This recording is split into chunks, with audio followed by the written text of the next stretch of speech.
In the last video, we left off right after we shot the paint and the clear coat. And none of that turned out the way it usually does. I got orange peel everywhere, and I got dust and contaminants down in the clear. Let's see what we could do to fix this. Last time I went to Hobby Lobby, I picked up some of their sanding sponges. I like these because they're soft and they can form to all the weird little angles.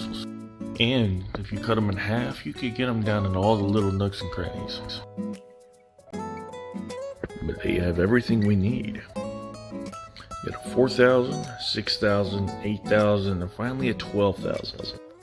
And being that it is 28 degrees, I am not going to be wet sanding these. So being that I'm starting off dry, I'm going to start off with a higher grit, jumping straight into from the 6,000. And you'll notice that I am going back and forth in straight 90-degree angles and in straight lines. Do not swirl it like this, because then you'll just have swirl marks to polish out. And it is a whole lot easier to polish out a straight line than it is a bunch of circles.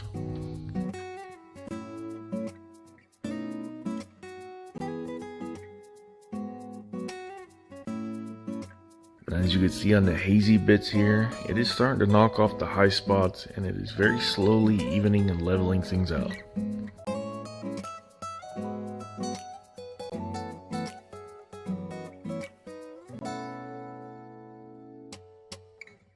So fast forward 20 minutes, and this is what we have.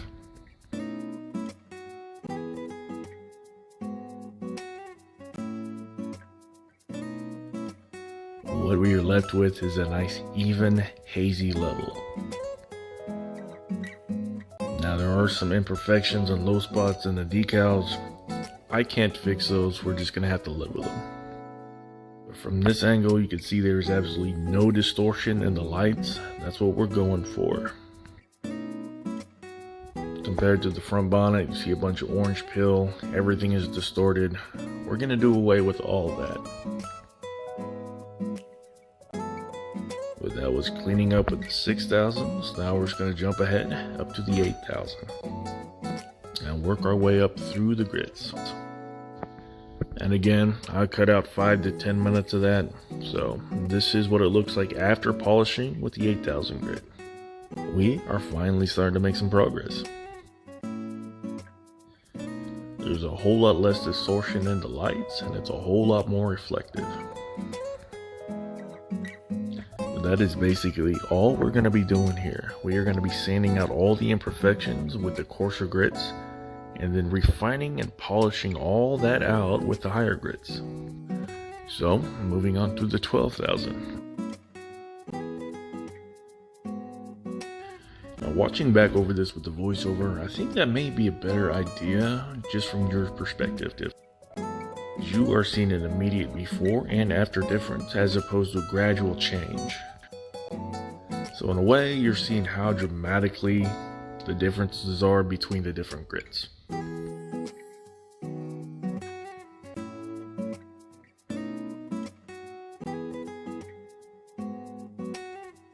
So now all the sanding is done, we're going to move on to the polishing. You probably heard me use that word interchangeably, sanding, polishing.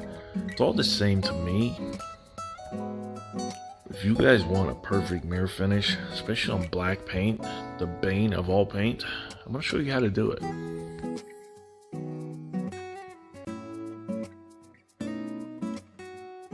That requires an actual polishing compound and something to polish it with.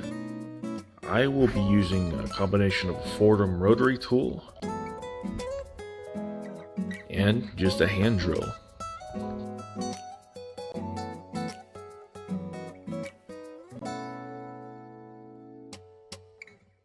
Oh, and a microfiber towel. You'll need a whole lot of these. You're also going to need an assortment of sanding sponges, just different sizes to get down in different areas. And I mentioned I have a Foredham rotary tool. I don't recommend this. It's like a 20-piece unit, and you can control the speed of the mandrel with your foot pedal, much like a TIG welder. So So it's kind of handy for me since I do a lot of gunsmithing, but just for the average person, I do not recommend one. Not only because I have to unplug my heater to use it, but they break all the time. But you could go to Harbor Freight and get just a regular rotary tool or a Dremel, generally speaking. I don't like these because they're big and bulky, whereas the Foredham, I could choke up on it and hold it just like a pencil and get so much control out of it.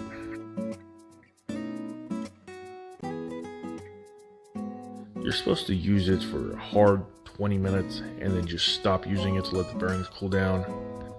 And that motor I got just kind of hanging on the edge of my drawer there. That's supposed to be a straight up and down 90 degrees, so I'm probably gonna have to put bearings in it again after this. So you could get one of these little pencil tips for your rotary tool. I've never used them, but you can.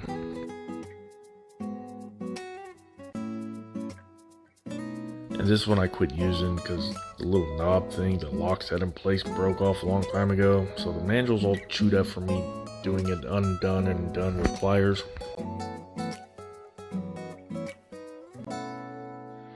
And ultimately, you guys could get away just using a hand drill. This is what I use while I let my Foredham cool down. And honestly, you could just use this and not have to worry about any rotary tools whatsoever. Cordless drills, they have steps in the triggers, so you can control the speed too.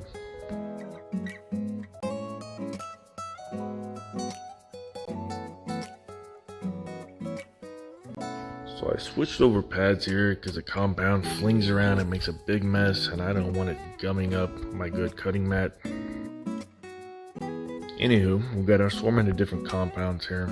I got fine, finish, and they make a coarse. However, I quit using it because I think this cuts a whole lot better just to get the base of it going. So we're going to start off by giving that a good shake because we want all the little grittiness and all the little sand flakes. We want it mixed throughout.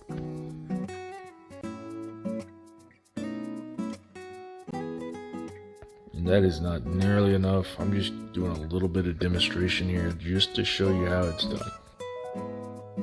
And just like the sandpaper, straight lines, 90-degree angles, do not swirl.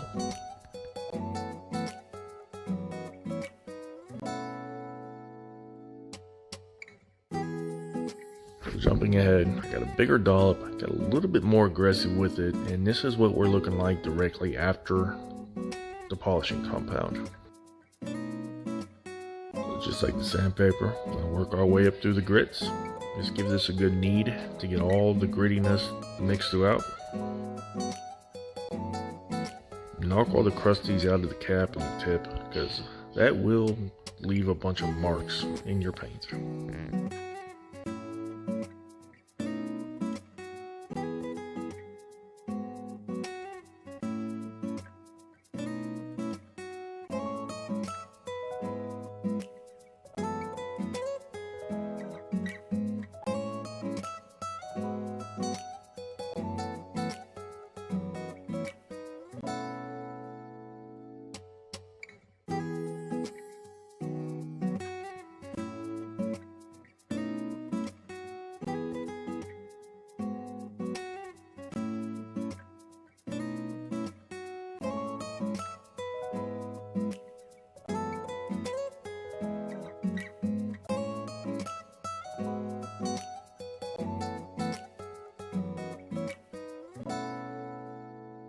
And just like with the sandpaper, we're noticing less distortion in the light and just more reflection in general. But it's not quite where I want it yet, so we're going to do just one more round of this. This time I'm going to use just a little bit more compound, and I'm going to be a little more aggressive with the polishing. More pressure, faster movement. Hopefully we'll get it to where I want it to be.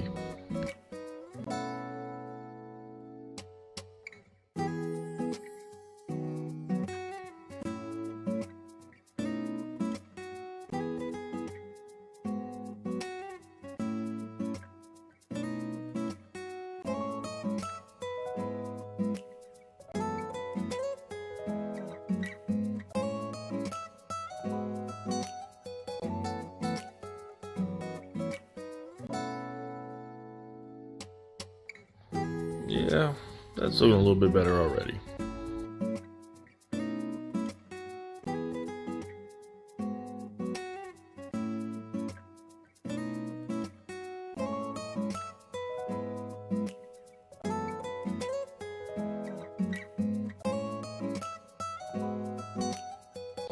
Alright, so I do apologize. I got you set over here to a fixed view because working with the robots, I want as much control as I can. I don't want to be doing this to a viewfinder.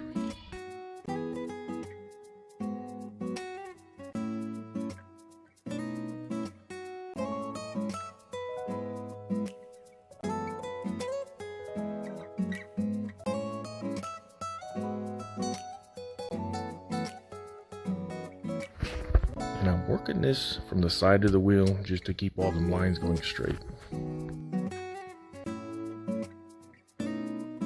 If you use it from the top down, you're just going to get a bunch of swirl marks.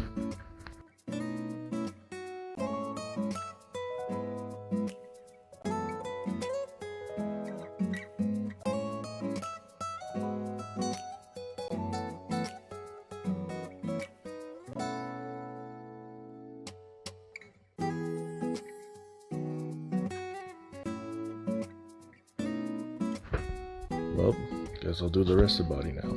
See you in a bit.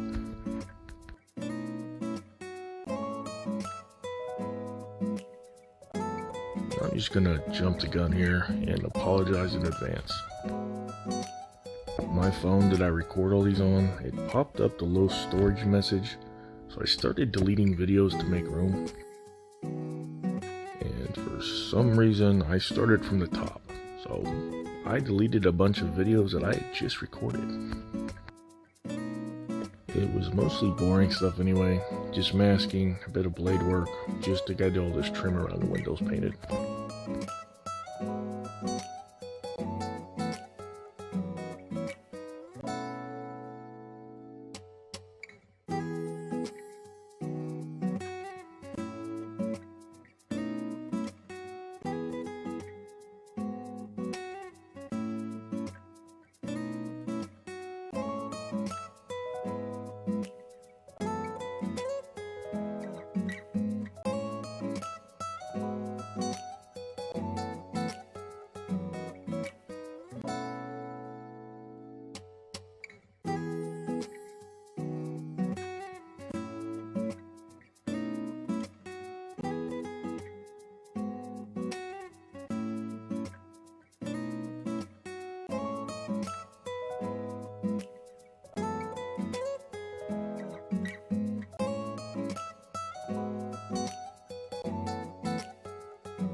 And the valve in this gun is broken, so it's very low pressure. So when I first start shooting, it tends to sputter a bit. So that's why you'll see me start shooting the spray from off to the side. And then once the flow gets going, that's when I'll move it over to where I want the paint to be.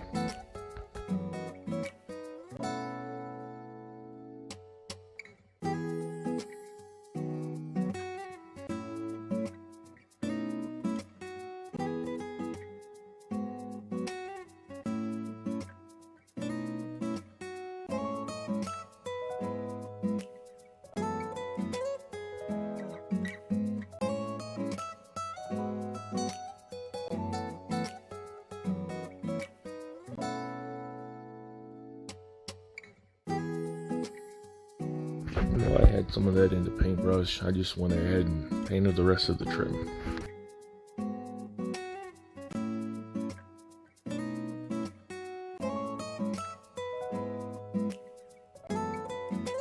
And I am still undecided on the engine bay. Some of them are just all black, some of them are body color. So at the moment, I'm thinking I'm going to leave this white just to break up all the black, because the interior is going to be black as well.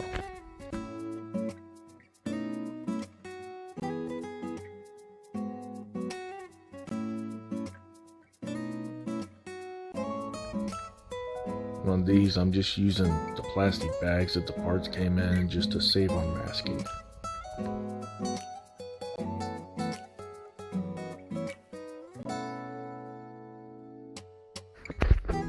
there, I used a bit of paint bleed under the tape. It's not a really big deal, being that this is all highly polished and slippery. I was able just to scrape it off with a toothpick.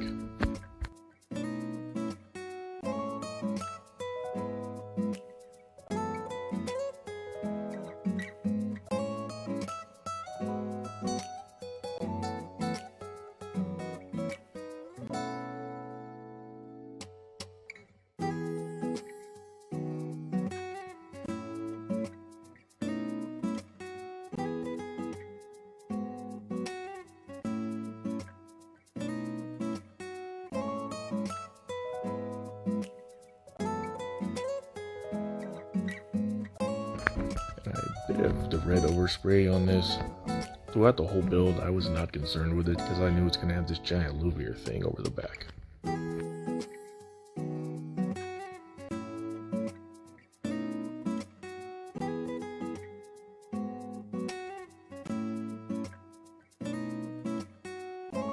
If you remember the last video, I had adjusted these uprights so it put tension on that wing. This is held together perfectly. I don't even have any glue on it yet.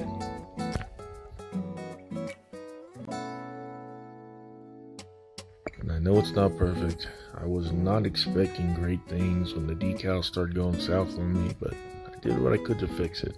It's not going to be perfect. Now we're just going to have to accept that. Anywho, video's starting to get long, so we're going to wrap it up here. I want to thank you again for watching. Stay tuned. We're going to do the rest of this car very soon.